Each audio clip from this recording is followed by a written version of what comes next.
मुकेश जी, आप इस पर भी अपनी बात रखिए जो राकेश टिकैत ने कहा, और पहले भी आप कुछ कहना चाह रहे थे। जी, मैं ये कह रहा था कि वो जो वहां से दृश्य आ रहे हैं उसमें मैं कुछ पर्सपेक्टिव डालना चाह रहा था दर्शकों के लिए। एक तो जब टीयर गैस छोड़े जाते हैं उस समय की परिस्थिति, चूंकि मैंने एक आंदोलन के दौरान देखा, बगल में जब टीयर गैस आया था वो सिर्फ धुआं नहीं होता, वो आंखों को इतना ज्यादा प्रभावित करता है कि वहां से तुरंत भागना पड़ता है। दूसरा, उससे लड़े कैसे, ये किसानों ने समझ लिया। आपने एक दृश्य में देखा होगा, वहां पे जूट की बोरियां रखी हैं और उस पर पानी छिड़का जा रहा है।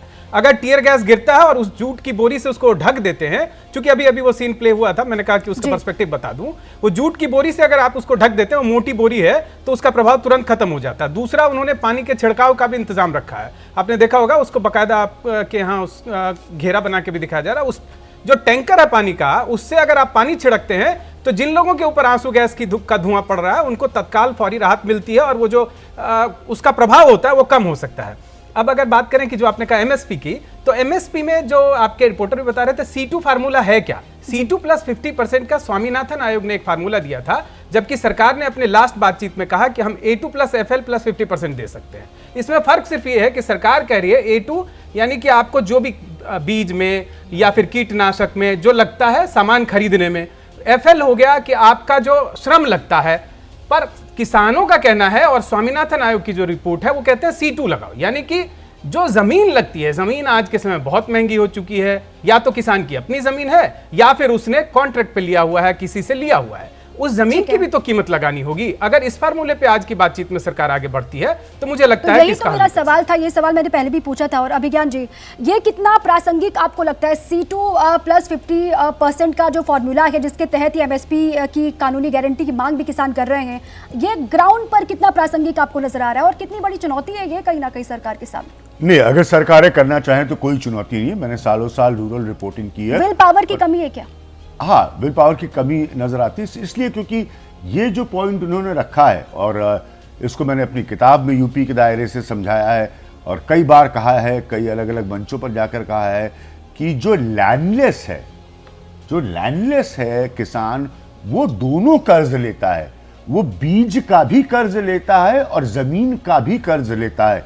मैंने एक रिपोर्ट किया था यही मथुरा से बहुत नज़दीक से एक परिवार की बर्बादी का, क्योंकि अगर आपको दिल का दौरा पड़ने से आपकी मृत्यु होती किसी किसान की, तो उसको कॉम्पनसेशन नहीं मिलता, उसको कोई मुआवजा नहीं मिलता, और जब उसकी उपज खराब हो जाती है तो किसान दिल के दौरे तक से उनकी मृत्यु हो जाती है। ये बहुत दर्दनाक स्थिति है, क्योंकि उनके ऊपर दो तरह का ऋण रहता है। एक वो ऋण जो उन्होंने उपज को पैदा करने के लिए लिया होता, और एक वो ऋण जो उस समय काल के लिए, उस पीरियड के लिए उन्होंने लोकल साहूकार से या किसी और से वहां पर जमीन ली होती है।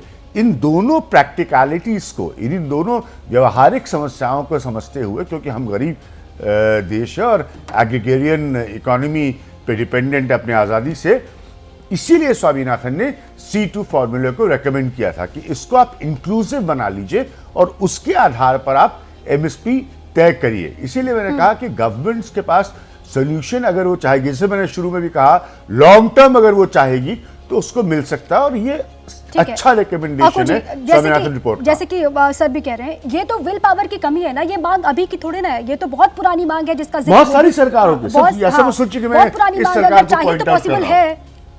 अकू जी, जहाँ तक बात है कि लागू करने की, ठीक है, एक फार्मूला दिया गया था, उस पर काम किया जाना चाहिए। और अब हम इतने दिनों से स्वामीनाथन की बात सुन रहे हैं, अब तो भारत रत्न भी दे दिया गया है। आखिर इस फार्मूले पर प्रैक्टिकली काम क्यों नहीं हुआ? लेकिन C2 का फार्मूला इतना आसान नहीं है। ख़ास तौर से जो ज़मीन की अगर कीमत का हिसाब किताब देखेंगे तो एक ज़मीन जो है, एक जगह 10 करोड़ रुपए बीघा भी है और एक जगह वो 50 लाख बीघा भी नहीं है वो, तो ये आसान काम नहीं होगा। जहाँ तक FL वाला है, फैमिली लेबर वाला फार्मूला है, वो ज़्यादा उपयोगी और एक हद तक काम का हो सकता है, लेकिन वहाँ पे भी तो काम किया जाए। दरअसल दोनों ही पक्ष ये मान के चल चुके हैं कि अब बस इस बार, जैसे कि आपने कहा पहले भी था कि आर या पार का मामला है, लेकिन ये आर पार होता नहीं है। इस समय तो जो रणनीति लग रही है, मुझे तो लग रहा है किसानों की तरफ से भी बाकायदा एक स्ट्रेटेजिस्ट जो है वो मिलिट्री वाले स्ट्रेटेजिस्ट बैठे हुए हैं, काउंटर करने के लिए बैठे हुए हैं। नहीं, आप तो बुलेट तो प्रूफ फिर रास्ता क्या है? फिर अगर किसान पीछे नहीं हटेंगे, सरकार आगे नहीं बढ़ेगी, फिर रास्ता क्या है? नहीं, रास्ता तो सिर्फ एक ही है, बातचीत है। इसके अलावा कोई रास्ता नहीं। दुनिया में आज तक किसी भी आंदोलन का अंततः रास्ता, दुनिया में कभी भी अंततः रास्ता बातचीत से ही निकलता है, चाहे वो कोई भी हो।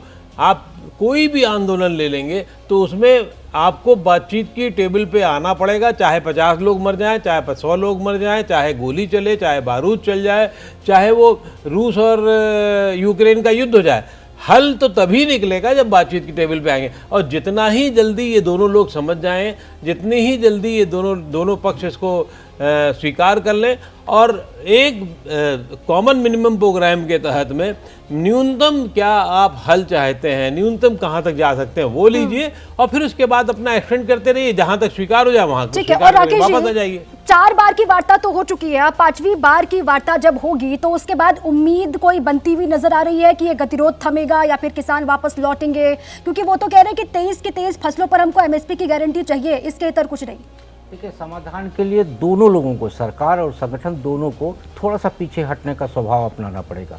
जब तक आप ये स्वभाव नहीं अपनाएंगे तब तक समाधान नहीं निकलेगा, क्योंकि किसी भी विषय का समाधान अड़ने पे नहीं निकलता। हम कहते हैं पिछली बार जब आंदोलन हुआ, 378 दिन के आंदोलन के बाद सरकार 2 कदम पीछे हटी और आंदोलन समाप्त हुआ।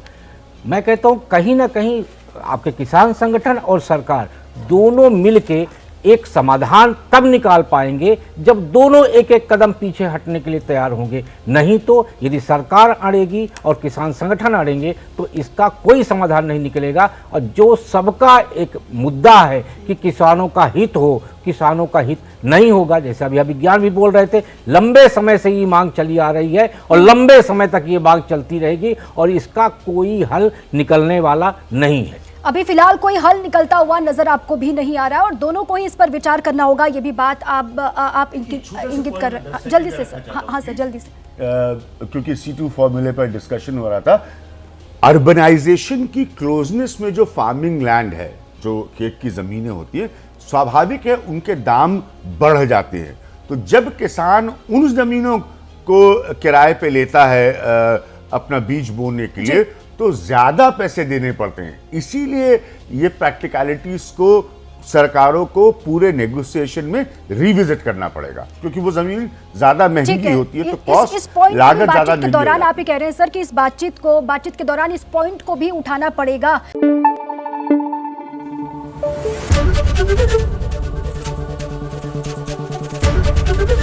एबीपी न्यूज आपको रखे आगे।